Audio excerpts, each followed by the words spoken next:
Hi, this is Sue Skavlem, and today we're going to talk about how the process is the product, why people love the how.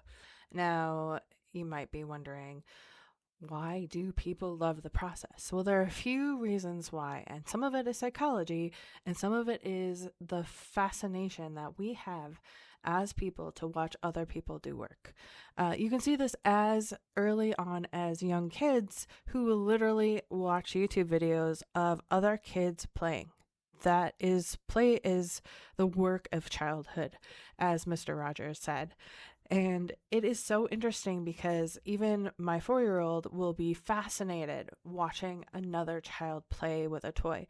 And it doesn't necessarily even have to be a video of one. He will gladly watch another person play with a toy and then want to play. But it is just so crazy to me that all of these, again, as young as a toddler, we want to see other people doing stuff. It might not be exciting, but it's fascinating. And maybe that's the difference. It's that people are interested and they want to see you doing what you do. Now, that might be something boring to you because you do it every day, but it's really interesting to see what gains their attention. And as you know, especially today, it is difficult to get people to pay attention. But you can lean into what they already are paying attention to. And that is these behind the scenes videos or these process videos. And at the end of this, I'm going to give some examples of different ways you can go about starting your video. And there are different styles that are out there. So you don't have to do all the styles. You can pick one that is most relatable or maybe most interesting to you. What kind of behind the scenes videos do you like? And start with one of those. Okay, so we have 3 reasons or 3 things to think about when you are starting your behind the scenes video. And the first thing is don't stress the mess. It feels the same as having your in-laws over and all of a sudden you are looking around your house going, oh my gosh, I can't believe that I didn't see this here, or I didn't dust that, or, there are dishes in the sink, or maybe you're like super clean and organized and you're stressing about the baseboards. There is always going to be something that is not perfect when you are showing it to somebody. And here's the thing, perfection closes doors. It doesn't build connection. It's vulnerability that builds connection. Perfection is for when you're selling something. Vulnerability and showing people the messy side, the process side, the behind the scenes side, when maybe not everything looks exactly like you want it to when you're selling the finished product. The messy side, the process, is the thing that builds trust. It builds vulnerability. It builds a bridge between your potential clients and your business or your brand. And that vulnerability, that I want to say, that ability to put yourself out there and not look perfect is what sets you apart from other people. Again, embracing the mess. Perfection is boring. You can set up a beautiful, perfected photo shoot at the end. I promise that is not going to be something that takes away from showing the behind the scenes video. That authenticity is magic when it comes to attention. It is what normally you have to pay for advertising. It's showing up in a way that is so authentic that people actually come to you to look at your mess. It is amazing. Showing your raw process also doesn't diminish your expertise. That's another something that some people worry about.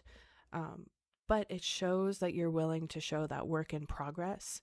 And at the end, like I said, you can have that gorgeous finished product or a case study or whatever you want to do to show that you actually know what you're talking about. But again, showing up and being able to show the messy middle shows that you are inviting people into that story, and it does not detract from your expertise.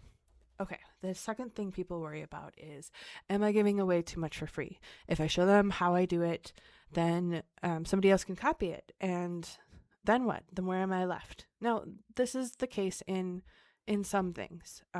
Maybe you are an inventor. It might not be the best option for marketing for you if you're an inventor. But most of us aren't inventors. We're making products that are already out there. That whole idea of there's no new idea under the sun, I'm sorry, but that is the case for sure. It is what makes you unique is the you part. And so if you can give away as much as possible as far as the how and showing people how you do things and showing them the how for your why. So maybe you, in your videos while you're doing the thing, you talk about why you do it. Those two things put together are unique. And they are unique because they're you, they're perfect for your situation, they're attracting the right people to you. And if somebody else does it, they're gonna hopefully not copy you. But even if they do, it'll be for a different audience, a different time, and a different place. It's not going to take away from what you're already creating. So I'm just going to put that out there. Some people are worried about either the copycat thing for competitors, especially if you do art, but also there are so many hidden charges in the world. It's really nice. It feels really good to give something away for free. And sometimes that something is just you showing how you do it. It's as simple as that. The other thing, and this we talked about just a little bit at the beginning, is what if it's boring? What if it's boring? What if I do is every day is boring? I sit behind a desk. Well, I sit behind a desk and I move things on a screen, but I've been doing graphic design and design work since 1999. That's over 25 years of design work. And so even if I capture using like a screen capture app what I'm doing and, fast forward it or time lapse it up a little bit, speed up the time, so people can, they don't have to spend 3 hours watching me create a website. They can spend 30 seconds watching me create something. That generous display of something that feels so boring is what fascinates people. They love seeing you take a shape and then try to mold it to be something that you want for a logo or a space that you're going to be writing on, and then maybe discard it completely. And seeing you start out with an idea and have that idea morph and have it change is fascinating to people. And it's the same with whatever you do. Say you're a delivery driver. What if you get a GoPro camera and put it on your vehicle? Or you do car confessionals. Or maybe you are a singer and you sing along to your favorite new or old music. All of these things can introduce people to your day-to-day lives and bring them into what you do. Not just to what you do, but why and how you do it. And that is not boring. It is fascinating. Again, it comes down to that humans love watching humans do human things. Especially because it's not something that they do every day. And I think that is part of that. We're so hungry for connection, and being generous with what you do and how you do it, and even why you do it sometimes. So if you want to give people a behind the scenes into your mind while you're doing what you're doing, all of those things are an invitation to connect. And what is mundane to you might be fascinating to somebody else. Another thing, some people do this through ASMR, but leaning into the real life details, so the texture, the colors, the sound, the sense of, we can't talk about, or we can't smell over video, but you can talk about how something tastes or how something smells. And being able to invite people into those sensory details really, really helps them invest in whatever you're doing. Now, there are a few different ways you can go about making stuff. A lot of people have a phone in their pocket that has video capability. So that's the easiest way to start. In fact, I would say don't even worry about the other things. I will list them in my blog.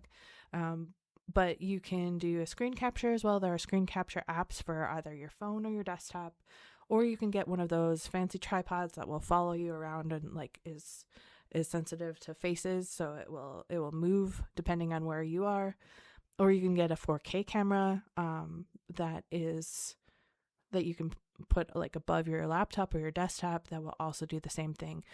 Being able to start is the main thing. Whatever you're going to make, you're probably not going to love the first couple times, but the important part is to start. And when you start, you again are creating that sense of vulnerability that this isn't perfect, but it's out there. And yeah, that does mean people can judge it, but it also means that people will be fascinated. The right people will start to watch it, and then more people will start to watch it. And again, it doesn't have to be a ginormous audience, but it has to be genuine. And when it's genuine, it will attract the right people. And I did promise a couple different ways to go about this so you can go make it. The first one, like I said, is a confessional, like MTV The Office style, where you can sit down in front of a camera and just talk about what happened. It can either be like a dramatic event that was crazy at work. Try to leave names out of it if you can, protect the innocent. Or it can be something that happened in your life on the way to work, or in your life outside of work that affected work. And sometimes those are almost more interesting because, again, it shows the human side of you. You can do a time lapse with no sound, which is very useful, especially if you are making something in a big space. And if you have, again, one of those tripods that will follow you, it's very nice because you don't have to pay attention to the camera at all. You can just go about doing what you're doing. Another one is what's called B-roll film, and that is legitimately setting up a phone or a camera or on a tripod and just doing what you do. And whether it's talking to somebody, answering the phone, typing on a computer, playing an instrument, baking, washing dishes, whatever it is that you do, just go about doing it. It's not a project. It's just kind of you living your life. And then you take that B-roll film and then you can take snippets of it and do like a talk over it when you're posting it.